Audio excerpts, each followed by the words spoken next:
Ministers, guests, everyone here in Lough and everyone joining us at home virtually, you are all very welcome to the Source to Tap conference. My name is Ella McSweeney. I'm delighted to be here this morning and this afternoon to mark the Source to Tap project, which of course started way back in those pre-COVID times in January 2017. It feels like a very long time ago, but it's only 5 years. But of course, it's a remarkable project with cross-border funding, EU funding as well, working to reduce pollution and improve raw water quality in the majestic and gorgeous Lough and River Derg catchments to the benefit of those who drink the water in the 7 counties that cross the border. So I hope today we're going to get a really interesting and full exploration of how people have worked together to make good things happen. So I'm really looking forward to this myself and to find out how it was done. A few housekeeping points. Please, if you can, just be mindful if there is an emergency where the exits are here. And I would ask you all, I know the organisers are quite keen for people, if you are on social media, to use hashtag #SourceToTap2022. But please do just reach into your bags and turn your phones on silent if you can, just to make sure that there's no interruptions. You'll also, as you can see on the chairs, have received a legacy booklet for this event. It's got the agenda on it. It's got the project partners detailed, the project highlights, the case studies, a call to action as well. And for those of us joining remotely, we will put a link up to the download so you can also have that as well. We've got a really busy, interesting day ahead, so I think we should get going. We're going to first hear from some of the key stakeholders, and I'm absolutely delighted to first introduce Paul Harper, Director of Asset Delivery in Northern Ireland Water, to say a few words. Paul.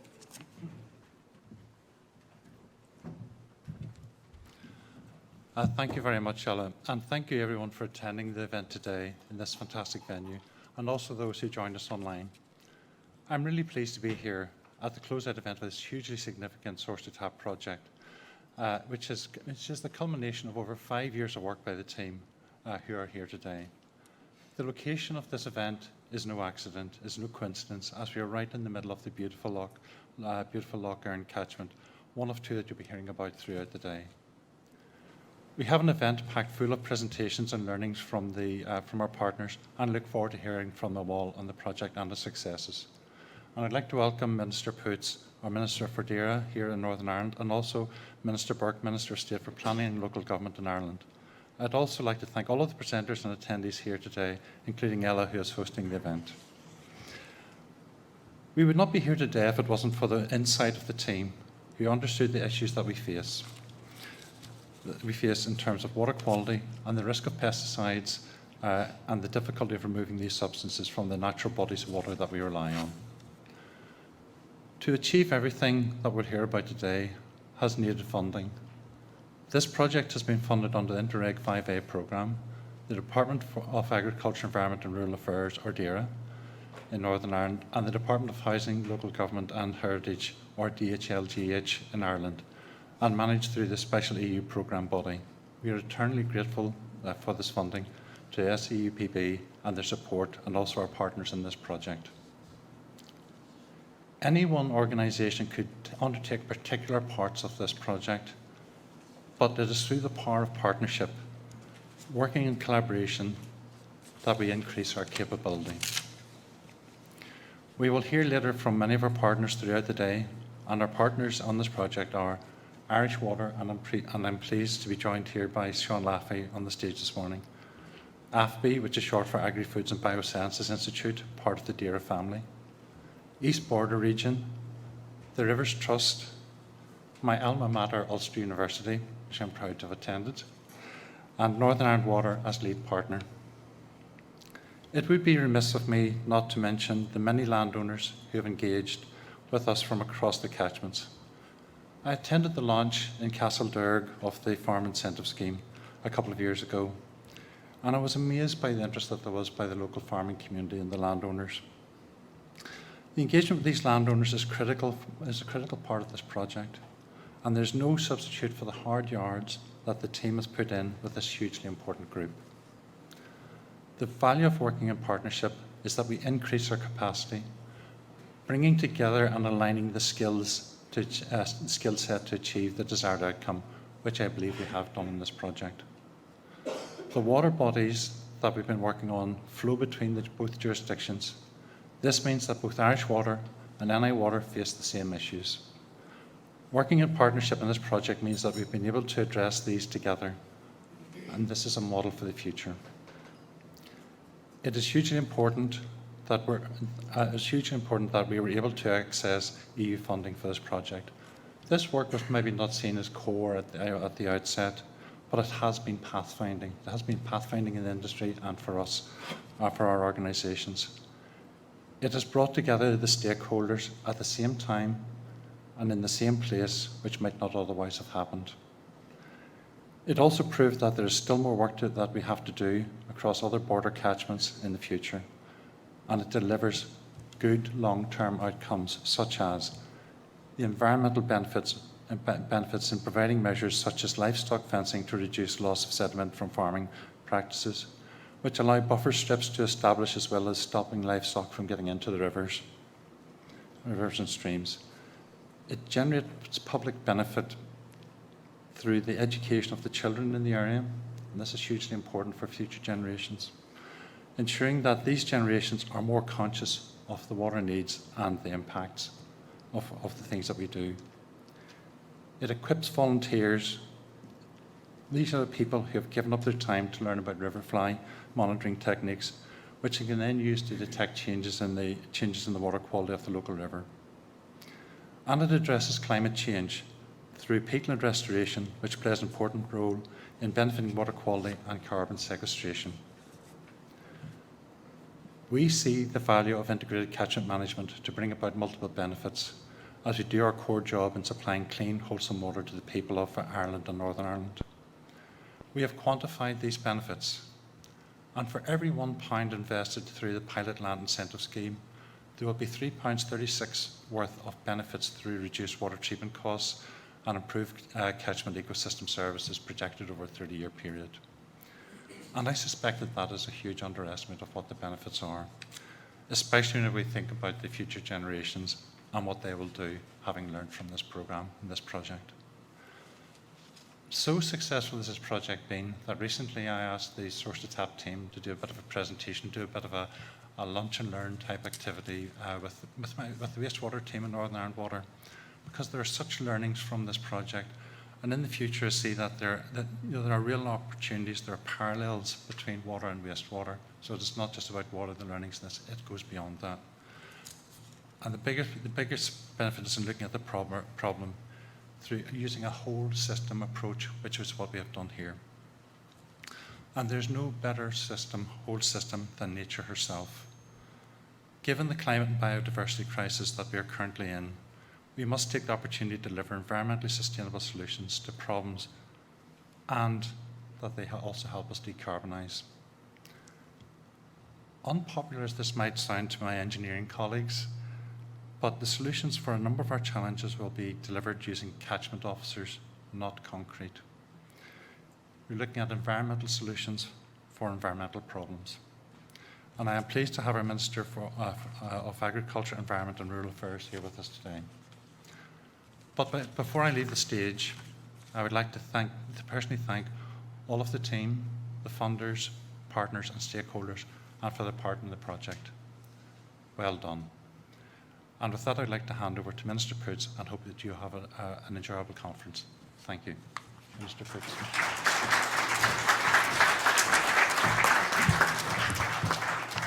Thank you very much, Paul. It's my pleasure to join you in this beautiful setting this morning in County Fermanagh.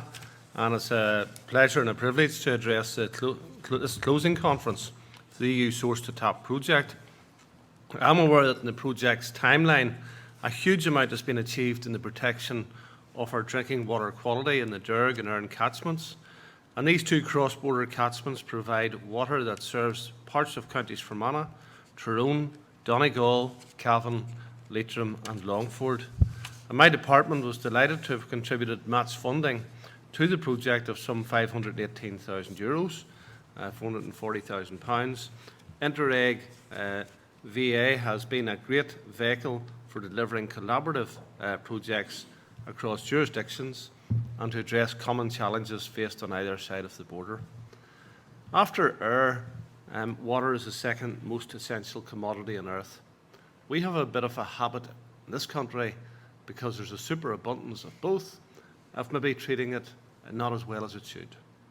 We all need water for life itself, for our health, our well-being, to support industry and agriculture, to protect and improve our biodiversity and ecosystems, and to support tourism and recreation. It's also widely recognised that well-managed water environment can help us to adapt, mitigate against the worst impacts of climate change. I understand that the Source to Tap project was designed to explore a range of measures that could be used to tackle water quality problems, with the water taken from rivers and lakes and used for drinking water supply. The improvement in raw water quality can lead to less intensive water treatment, using fewer cleansing chemicals and reducing the sludge produced, thus reducing costs. And this decrease in water treatment costs and energy usage, while also contributing to improved biodiversity, carbon savings and climate change mitigation. But it's most encouraging to note that the Source to Tap project has estimated that for that pound, as Paul referred to, reaps £3.36 of benefits in those reduced treatment costs and improved ecosystem services.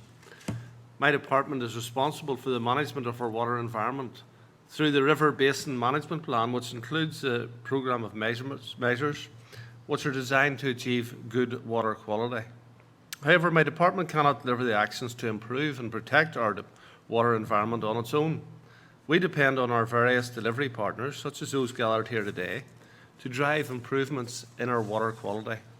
So I'd like to congratulate the lead partner, Northern Ireland Water, for combining their expertise with Irish Water, Laffy, East Border Region, University of Ulster and the Rivers Trust.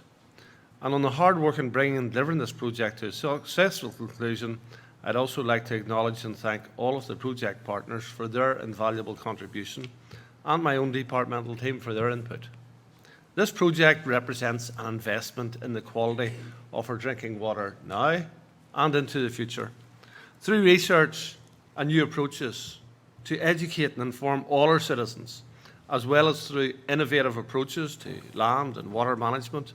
We can together work to deliver sustainable, long-term improvements in water quality. The project had 5 key themes: love your water, learning from water, farming for water, peatland for water, and forests for water. And in the farming for water theme, €1.16 million has been invested in on-farm water protection measures on 118 farms in the River Derg catchment. This was a unique cross-border pilot land incentive scheme that was created, which delivered a marked reduction in the load of herbicide MCPA in the drinking water source, where spraying was substituted for weed wiping, less than 3% of the catchment area. MCPA levels in the river water were reduced by up to 24%. I'd hope in future this reduction will be even higher, as my department proposes to make all land eligible for payment except for hard futures under future area-based schemes, and therefore reduce the unintended consequences, indeed the perverse incentive of rush and scrub control on our water quality and biodiversity. That is the benefit of local government decision making, and that is why we are best placed to make decisions on behalf of the people that we represent through the Northern Ireland Assembly. This was achieved through the dedicated Rivers Trust farm advisors that formed a trust and a long-term relationship with the farm businesses. The advisors provided agri-environmental guidance and support to landowners in water-friendly business planning on the farm. This non-regulatory advisory approach is similar to my own department's £45 million Soil Nutrient Health Scheme initiative, which was recently launched. We're also working in a partnership with Rivers Trust advisors who deliver group projects for water quality improvement under the environmental farming scheme across several catchments. Such schemes represent an advocacy-first approach in that it provides itself useful information to farmers so they can make more informed decisions, thereby improving their economic and environmental sustainability, whilst protecting the water environment. So moving forward, I'm clear that environmental ambitions must be joined up with farm economic activity. I want to support farmers to adopt measures which are good for their farm businesses, but good for the environment. And by working together in partnership, we can help to deliver this. Forestry ecosystems are an important feature on our landscapes and provide numerous benefits to wider society. Within the Forest for Water theme, the project has provided evidence of the benefits of enhanced measures to protect water quality from the potentially negative effects of some forestry activities. You will hear today how the project has demonstrated that reductions in sediment loss from forest felling can be achieved by combining leaky dams with current best practice check dams. This best practice plus approach has the potential to support a range of other ecosystem services, such as the mitigation of flooding and drought resilience. We aim to learn from these best practice measures within the catchments, what has worked, what has not, to allow us to replicate them in other drinking water catchments in Ireland, the UK and beyond. It is clear that the EU Source to Tap project has made a tangible difference to how drinking water quality is perceived by the general public. Importantly, the legacy of the project's land incentive scheme, research into peatland restoration and sediment reduction from forests will provide invaluable information for future development. So I would like to recognise and celebrate the cross-border collaboration and the valuable legacy that this project will leave behind. I also appreciate that the past 2 years has brought many additional challenges created by the COVID-19 pandemic. Despite this, I'm pleased to note that the Source to Tap project has proven to be a great success, and I wish to acknowledge the efforts many of you in this room have made in bringing this about. We will require further interventions to prevent deterioration and deliver improvements in our wider water environment, and it is essential that these are considered as part of joined-up policies on environment, land use, agriculture and the economy. A key constraint will be funding, especially in a time when budgets are under increasing pressure. One such source is Peace Plus programme, and I hope that will allow continuity of funding for further collaborative partnerships and the development of new opportunities for projects like Source to Tap, which have been shown to deliver long-term benefits for the environment, the rural community and indeed the wider community. Finally, I want to draw us to DAERA's purpose as a department. Our vision is a simple one.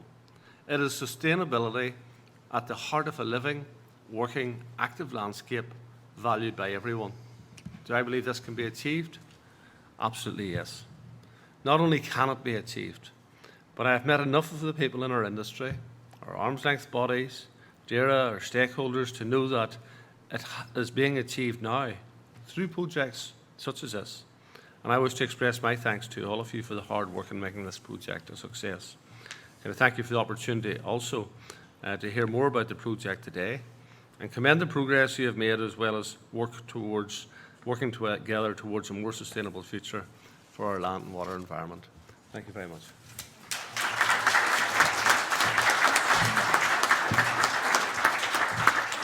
Minister Poots, thank you very much indeed. I was thinking if there was a sort of word cloud in my mind from reading the Source to Tap documents, the key word that would scream out front and centre would be the word partnership, both on the ground in the fields but also at government level. So I'm delighted also to now introduce the Minister for Local Government and Planning, Peter Burke, TD from the Department of Housing, Local Government and Heritage in Ireland, to speak.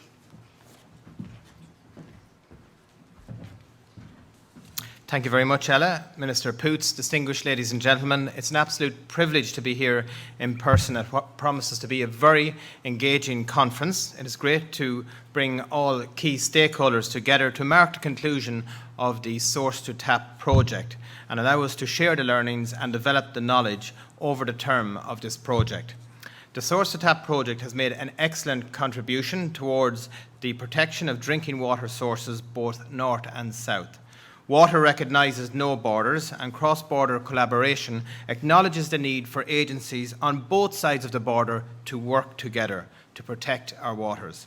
The Source to Tap project was set to explore different measures that can be used to tackle water quality issues arising from abstracted rivers and lakes and for use in our water drinking supply.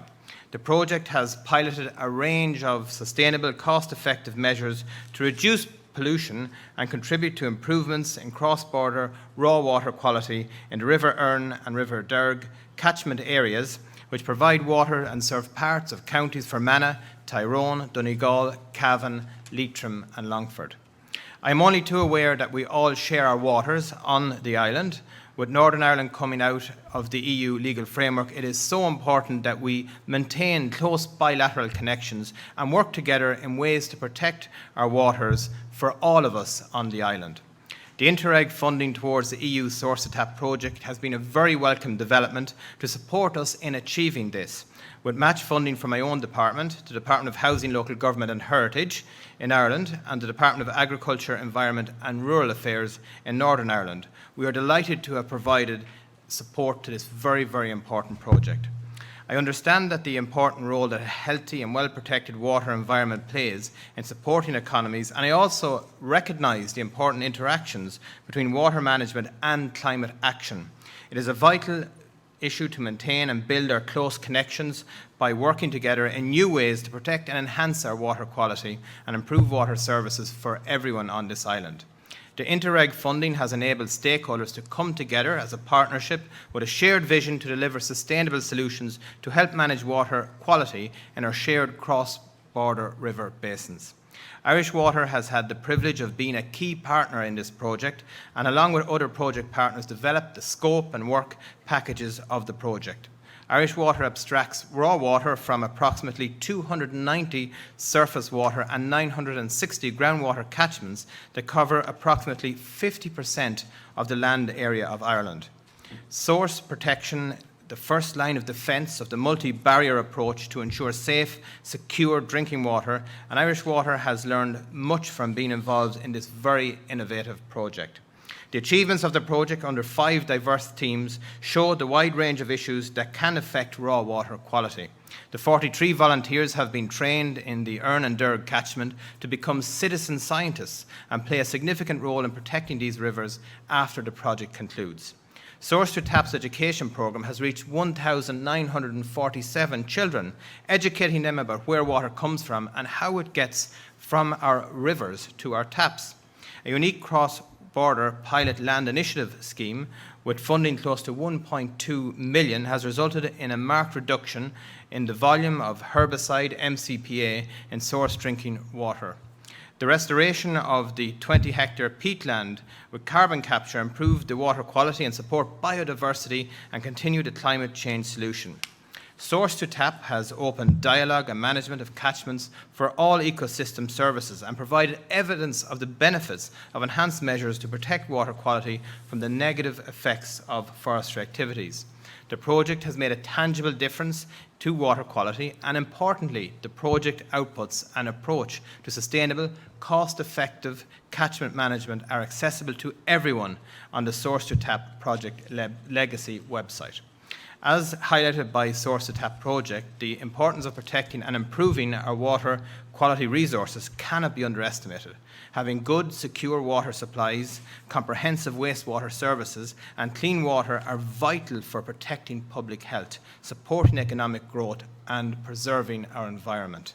In this regard, we are currently preparing the 3rd River Basin Management Plan for Ireland, with officials currently reviewing over 1,400 submissions that were received during the public consultation process of the draft plan. A key commitment of the programme for government, this new strengthened plan for protecting and restoring our waters is due for publication later this year. While there is some good news in those areas identified in the 2nd cycle plan for targeted measures, overall water quality in Ireland is again in decline. This is primarily due to pollution from phosphorus and nitrogen inputs, pressures from forestry and wastewater discharges. The physical health of natural waters are also impacted from siltation, drainage, and barriers on our rivers such as weirs and dams. These pressures further are complicated by the uncertainty arising from climate change.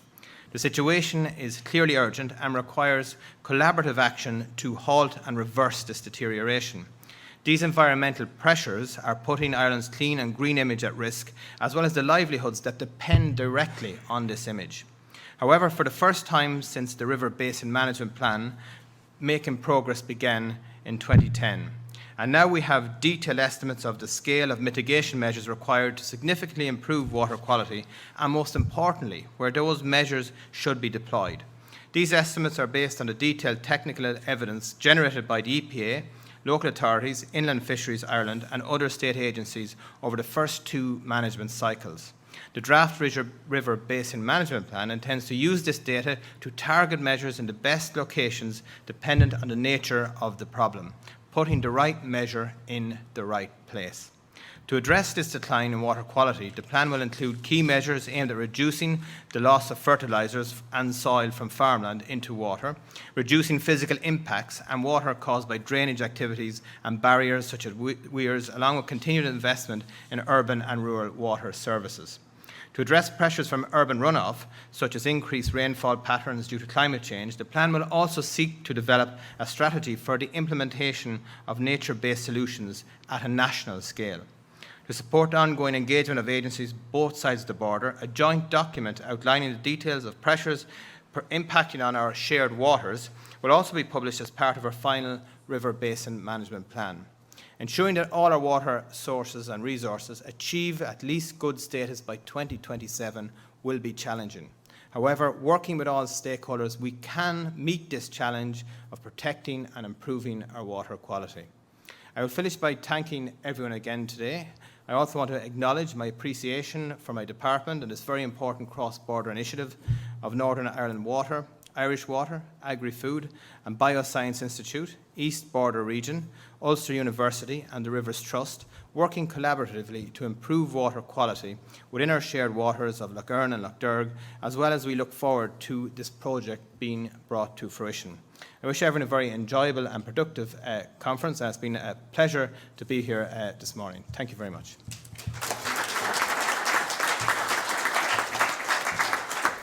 Minister, thank you so much. And there was mention there of the role of citizen scientists, and I'm certainly very interested about hearing more of that during the day, and also the role of children as, I think the term was primary influencers in this whole area of how to improve water quality.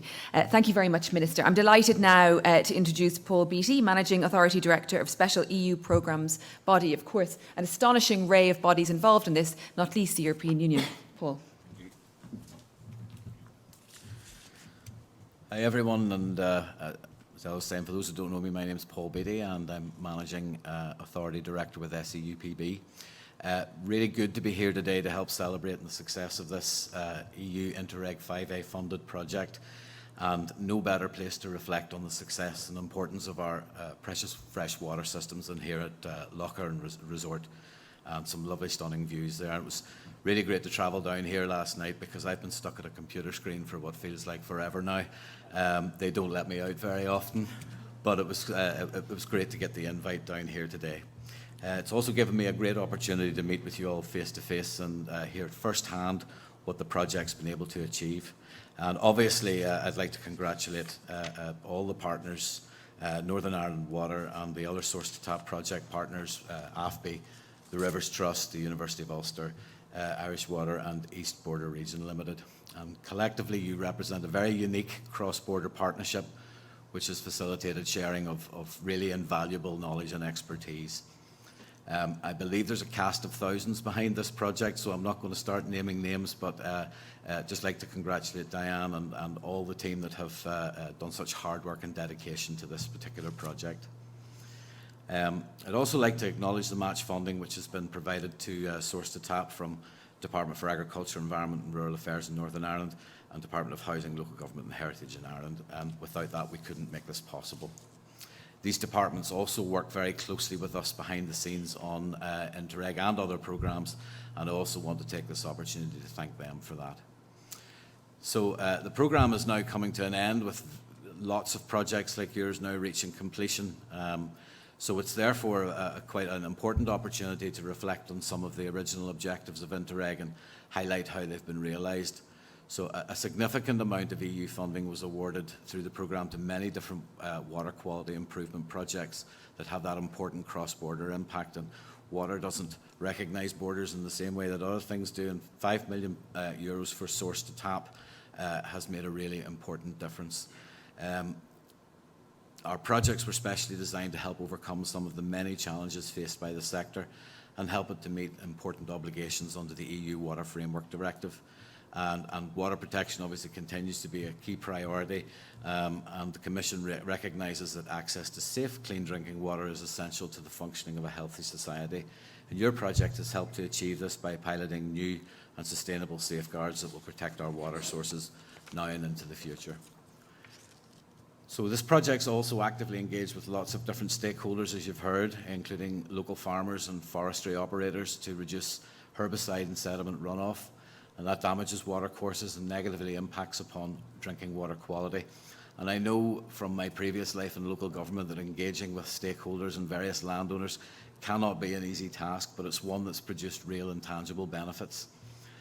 So not only has your pilot land incentive scheme educated landowners and helped to encourage the use of more sustainable farming practices, but in doing so has helped to protect watercourses and other environments. And I believe you've also managed to deliver an impressive public-facing outreach programme with a number of school visits and educational workshops. So during the height of the pandemic, this project was able to take some of those educational programmes online, and that greatly benefited many young people who were isolated at home during this time. So I'd like to put on record my sincere admiration for this work, which has really helped to raise awareness of the connection between our rivers and lakes and what comes out of our taps, something that should not be taken for granted. So it would be remiss of me not to come here and mention the new EU Peace Plus programme that'll be coming up in the next year or two. I've been very politely asked about it a couple of times this morning, in contrast to up at home in North Belfast, where a big fella leaned over and just said, "Did you bring your checkbook?" So the draft programme's currently with the European Commission for final approval, and we plan on launching funding calls throughout the year. Programme does contain a separate theme called Supporting a Sustainable and Better Connected Future, and that will support new cross-border environmental protection projects. So this theme's going to have a standalone investment area of around €21 million. It will fund a cross-border collaborative approach to the management and improvement of water quality in freshwater bodies and river basins, and support nature-based solutions and sustainable catchment management practices. So that's what we put in the document. What you do with it will be a different thing, but we look forward to engaging with you on the projects moving forward. And what we want to have is something that leads to quantifiable improvements in water quality, a reduction in water treatment costs for the public purse, and the development of new buffers to protect river basins from agricultural pollutants. So keep an eye on our website and social media accounts over the coming months, and if I can't get out of here fast enough, you can catch me for any queries you might have. I have to say, we're going to get a lot of questions on this, but things are still very fluid. I couldn't help but say that over the next coming months. So that's it. There's no more bad jokes. I'd just like to thank you for inviting me here today, and I look forward to hearing more about what you've been able to accomplish over the course of today. Thank you very much.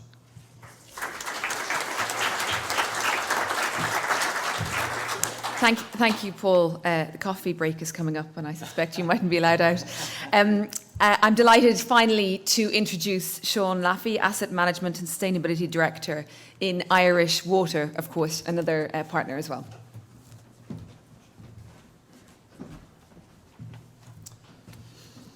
Thank you very much for the opportunity to say a few words here this morning. I will keep them brief, but I just want to note to myself that the next time I stand up to make a speech, I'm getting old and I need to print things a little bit bigger than I used to. So look, I'll get on with it. Every day, Irish Water provides 1.7 billion litres of treated drinking water from 918 plants in Ireland to approximately 4 million people. As the Minister has said, we currently abstract water from approximately 290 surface water catchments and 960 groundwater catchments, which is about 50% of the land mass covered there, but it's about 80% of the catchments that are in our functional area. So catchment management for us is going to be critical going forward. It's a very big part of what we will be doing. The protection of public health is our key priority, and we are making strong progress in delivering for our customers and our communities. For the first time, Irish Water has published a National Water Resources Plan, which sets out our strategy to transform and improve the public water supply system, ensuring there is a sustainable, secure and reliable supply for the future. We have 4 regional water resource plans. They're currently going through the public consultation process, and we hope to have that plan adopted sometime in the middle of next year, and catchment management will be a key part of that particular overall strategy. The way in which land is managed in a catchment has the potential to increase or reduce the risk of contamination of drinking water sources. So protection of those sources is first and the most important line of defence of a multi-barrier approach to ensure safe and secure drinking water. And our approach to drinking water source protection has 3 main pillars. First and most importantly, collaboration with key stakeholders and land managers. Secondly, understanding the potential risks to source water quality within those catchments. And finally, working with key stakeholders to manage the catchment water quality to protect those sources, but also achieve multiple benefits of biodiversity and climate change adaptation, which, as we all know, climate change is here and it's a reality, so we have to recognise that. In 2021, we published our interim pesticide strategy, which sets out our approach for progressively reducing the risk of pesticide contamination. The aim of the strategy is to improve the quality of sources to safeguard human health and the aquatic environment. This will be achieved through working in partnership with a range of organisations involved in the National Pesticides and Drinking Water Action Group. This group utilises the World Health Organization Drinking Water Safety Plan approach to protect human health by identifying, assessing and managing risks in water quality and quantity, taking an holistic approach from the catchment, which is the source, to tap, our consumers. Just personally speaking, a very quick word about the Source to Tap project itself. The Source to Tap project is one of the most important source protection initiatives that we are involved in, and Irish Water has had the privilege of being involved in this project along with all the other project partners right from the very beginning in developing the scope and the works packages. Northern Ireland Water reached out to us back in 2014, shortly after we were formed as a national utility, and we agreed to make a joint application for Interreg funding at that time. I think it's right and proper at the close of the project to acknowledge the partnership and the generosity of Northern Ireland Water in sharing their knowledge, their experience and their insights into source protection with us, and we really do appreciate that. I think it's fair to say that as a utility which was formed in 2014, we're a little over 8 years on the pitch, that being involved in the Source to Tap project with Northern Ireland Water has probably gained us 20 years worth of knowledge in catchments, and it's been absolutely invaluable, and we really do appreciate that. We had 1 project officer who worked full-time on the Source to Tap project alongside 2 additional project officers from the Rivers Trust, supported by the Irish Water's catchment scientists. This project has brought many benefits to Irish Water, including improved engagement with local communities and the building of cross-border relationships with project partners. We learned a lot from being involved in Source to Tap and have incorporated learnings into our strategies and projects. For example, developing an understanding of how the herbicide MCPA moves and persists in the environment, as well as the design and delivery of catchment measures, and most importantly, how we actually evaluate the effectiveness of those measures. This year we are working on establishing a pilot source protection project within the Upper Erne catchment in collaboration with the National Pesticides and Drinking Water Action Group, and the design and approach we are taking is based on the lessons learned directly from the Source to Tap project. The revised EU Drinking Water Directive will be transposed into national law in January 2023. It requires this risk-based approach for the catchment areas that contain abstraction points. Currently, the existing Drinking Water Directive, and those of you who are familiar with it, focuses on drinking water to be controlled at the end of pipe, where it comes out of the tap. But the new directive will provide the missing link for source protection and will also encourage action to reduce pollution at source, all objectives of catchment management. National source protection legislation and guidance has been reviewed by our parent government department with a view to developing it further. This should help us on our source protection journey and facilitate collaboration between catchment stakeholders and enable the pooling of resources and expertise into the future. So look, just in conclusion, to say we look forward in Irish Water to continue our work in the area of catchment management and the development of mutually beneficial collaboration with local community, cross-border bodies and all the stakeholders involved. Thank you very much.